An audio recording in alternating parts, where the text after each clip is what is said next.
గత దశాబ్ద కాలం ఏ అధికారాన్ని అంటుపెట్టుకొని దౌర్జన్యాలతోని సామాన్య ప్రజానికపై కాంగ్రెస్ పార్టీ కార్యకర్తలపై రాష్ట్రానికి పాల్పడ్డారు. ఇప్పుడు మళ్ళా టీఆర్ఎస్ పార్టీ నాయకులు ఏదైతుందో, మళ్ళా కాంగ్రెస్ పార్టీ ముసుగులో ఏదైతుందో మన రాజ్యాధికారాన్ని చేయించుకునే ప్రయత్నం చేస్తున్నారు.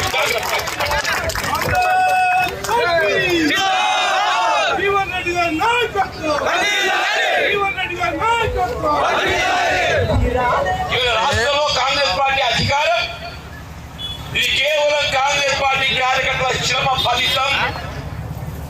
కాంగ్రెస్ పార్టీ కార్యకర్తల శ్రమ 10 సంవత్సరాల శ్రమకు ప్రతిరూపం ఏదైతుందో ఇక్కడ రాష్ట్రంలో కాంగ్రెస్ ప్రభుత్వం ఏర్పడని చెప్పండి.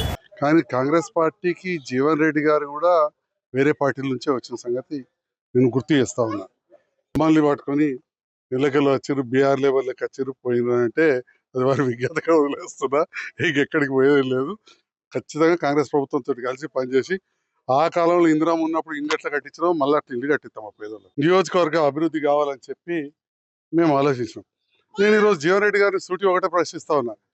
అసెంబ్లీ ఎలక్షన్లో మిమ్మల్ని మా నాయకులు ప్రజలు ఓడగొట్టిన తర్వాత మళ్ళీ కాంగ్రెస్ పార్టీ మీకు ఎంపీ టికెట్ ఇచ్చినప్పుడు ఎంతమంది బీఆర్ఎస్ నాయకులను మీరు కండవ కప్పి చేర్చుకోలేదండి?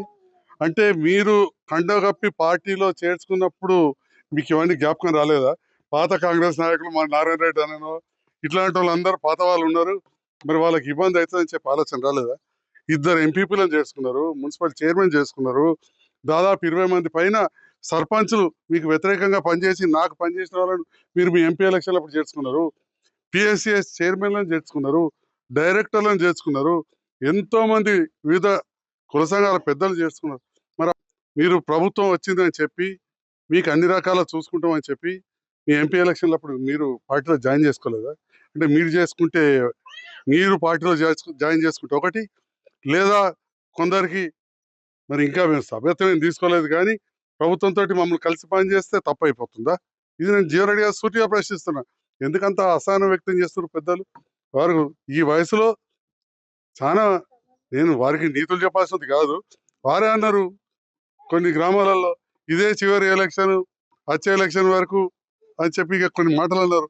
మరి ఇదే చివరి ఎలక్షన్ అంటే పోయిన ఎంపీ ఎలక్షన్ అన్నప్పుడు మున్ముందు పార్టీ బలోపేతంగా ఉండాలని కాంగ్రెస్ అధిష్టానం ఆలోచిస్తుంది.